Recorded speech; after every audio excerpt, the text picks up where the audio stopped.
MNL is considering investment in one of three mutually exclusive projects. Mutually exclusive means you can invest in AB, or you can invest in BC, or you can invest in CD. Any one project you can start at a time.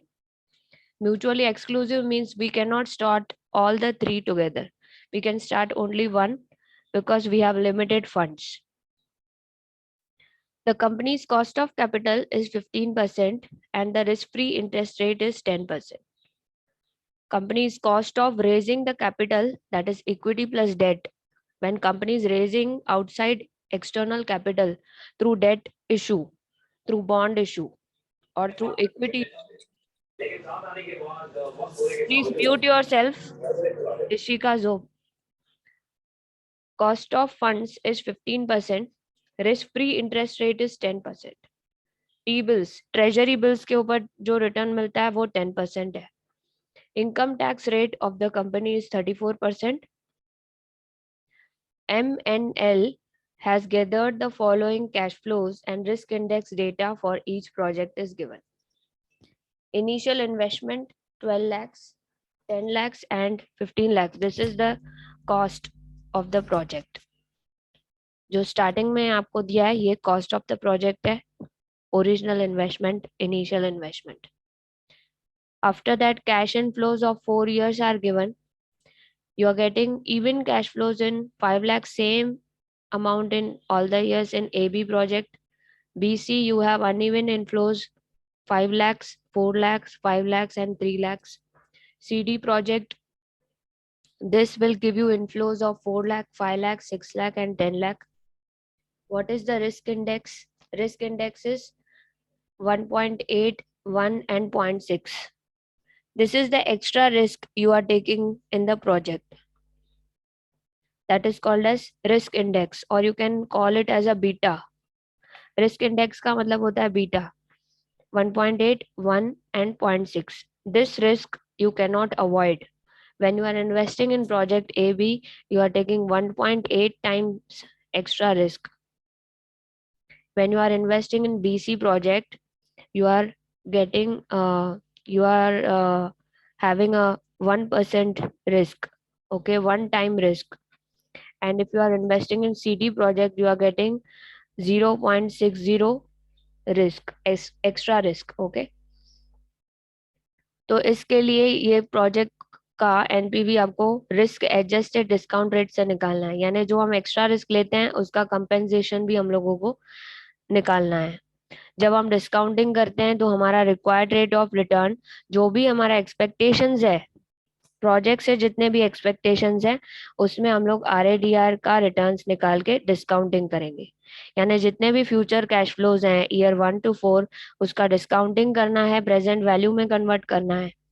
जो 5 लाख है ये future value है, इसको हमें present value में convert करने के लिए RADR से हमें पहले परसेंटेज निकालनी है, ठीक है, और उसी परसेंटेज से हमें डिस्काउंटिंग करनी है. Is it clear? हम लोगों को डिस्काउंटिंग का रेट खुद निकालना है. यहाँ पे 15% कॉस्ट ऑफ कैपिटल दिया है. आपको रिस्क प्रीमियम निकालने की फॉर्मूला आपको मैं बताती हूँ. रिस्क प्रीमियम निकालने के लिए कॉस्ट ऑफ कैपिटल में से रिस्क फ्री रिटर्न माइनस करना है. Companies cost of raising the debt and equity capital is 15%. You have to deduct risk free return from this. That means 5% is the risk premium. Risk free interest rate is 10%. 15 minus 10, 5.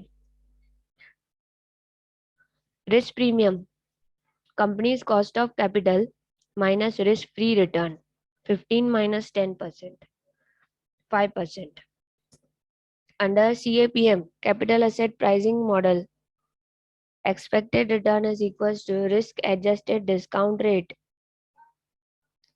is equals to risk free interest rate plus risk index, that is beta, into risk premium. Risk premium means 5%. RADR for AB project limited, AB limited 10% plus RF लेना है पहले, risk free interest rate. This return minimum investor need. This is the stable return which we want.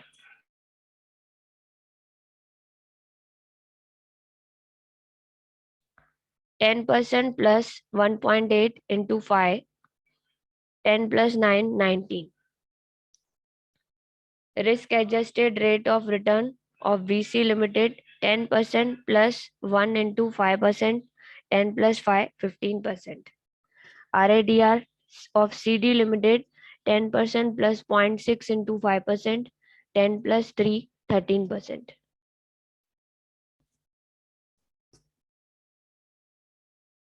Okay, पहले हमें RADR तीनों का निकालना है। ये क्यों निकाला है हमने?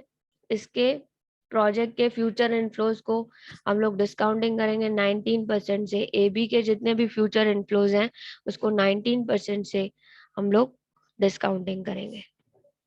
रिस्क इंडेक्स क्वेश्चन में दिया हुआ है, देख लो। 1.8, 1.6 तीनों दिया हुआ है। इसको यहाँ पे सब्स्टिट्यूट करना है और 5% हमने निकाला, 15 माइनस 10, 5 रिस्क प्रीमियम, और रिस्क फ्री रिटर्न यहाँ पे प्लस करना है। तो CAPM की फॉर्मूला क्या है? RF plus beta into RM minus RF। Beta क्या होता है? Risk. When you invest in a particular project, how much risk you are taking? That is risk index, beta. And risk premium, cost of capital minus risk free return. RADR तीनों के cases में निकाल लिया हमने, तीनों projects के related, 19, 15 and 13। हम लोग को प्रेजेंट वैल्यू 19 से करना है, 15 से करना है और 13 से करना है।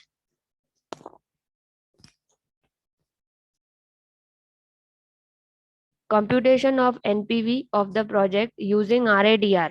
Using RADR, risk adjusted discount rate. Year 1 to 4. Now in this,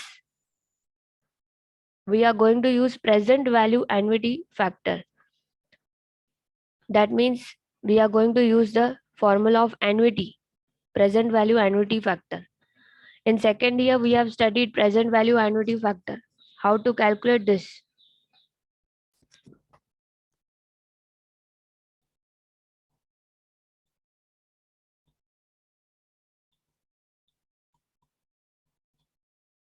One plus 0.19 raised to 4 minus 1. 4 years का प्रोजेक्ट है ना, तो 4 years के compounding 1.0.19 raised to 4 minus 1 bracket divide by 0.19 into 1.19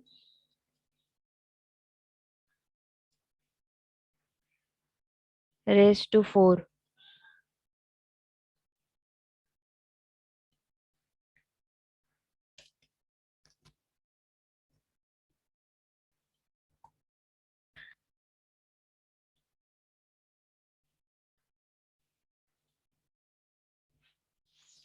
अगर आप ये present value annuity factor use करेंगे तो आपको 2.638 आंसर आएगा। न्यूमरेटर में 1 plus r raise to n minus 1 divided by r into 1 plus r raise to n। ये मैंने आपको बहुत पहले सेकेंड ईयर में सिखाया है। उसी फॉर्मूला को हम एन्युटी फैक्टर के फॉर्मूला क्यों यूज किया है? जब हमारे कैश फ्लोज कॉमन होते हैं 4 इयर्स में, आपको पता है इवन कैश इनफ्लोज है यहाँ पर, तो एक ही बार ऐसी फॉर्मूला से करेंगे तो हमारा टाइम सेव होगा। प्रेजेंट वैल्यू एन्युटी फैक्टर से 19% हम लोग ने इनकॉर्पोरेट किया। 2.638 से आप मल्टीप्लाई करो तो आज की वैल्यू डिस्काउंटेड कैश इनफ्लो आ जाएगी 13,19,000। This is 4 year cash inflow, present value of cash inflow. Now if you see the cost of project in the question, cost of project is 12 lakhs. Cost of project is 12 lakhs. जो present value of cash inflow आएगा उसको cost में से minus करना है। 12 lakhs is the cost.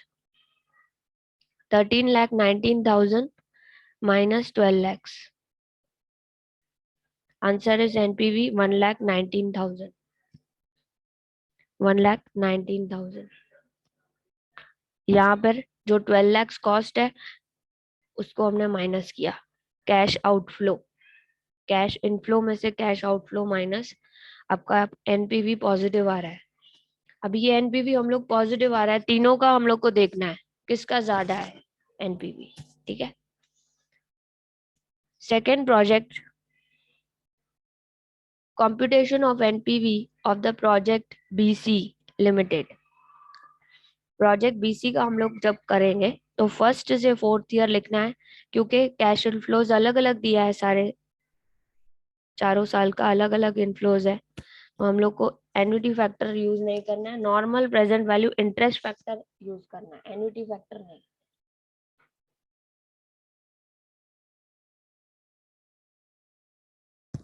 Present value interest factor, not annuity factor.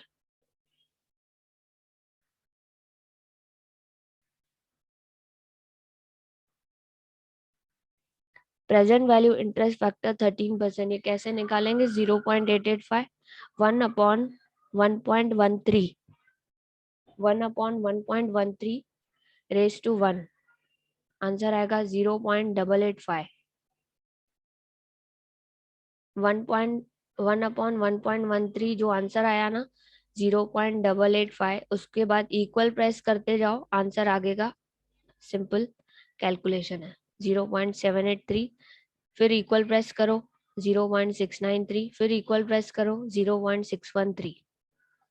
Cash inflows दिया है 4 lakh, 5 lakh, 6 lakh, 10 lakhs, इसको मल्टीप्लाई करेंगे you will get 3,45,000। Discounted cash flows 5 lakh into 0.783, 3,91,500, 6 lakh into 0.693, 4,15,800, 10 lakhs into 0.613, 6,13,000. Total PV of cash inflow 17,74,300.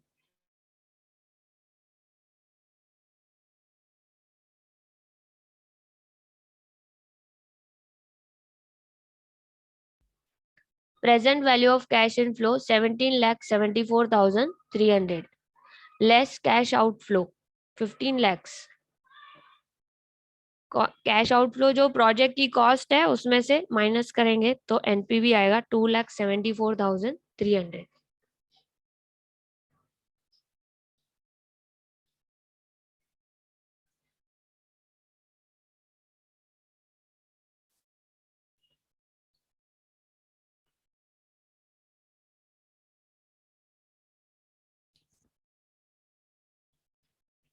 ये BC का हमने निकाला,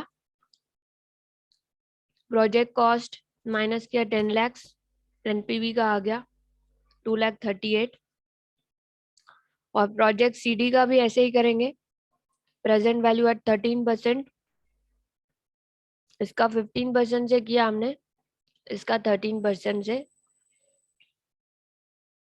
present value factor निकालने के बाद मल्टीप्लाई करेंगे, डीसीएफ आएगा, डीसीएफ का total present value of cash inflow minus cost NPV. Summary, all the three projects NPV is given. If you rank the NPV, highest NPV, net present value, we are getting in third project.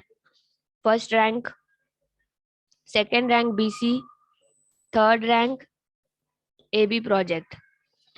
You can see the NPV of CD is highest among other projects. So this is the best project we should select because the life of the project is similar, 4 years, same in all the years, and you are getting good returns from the project CD.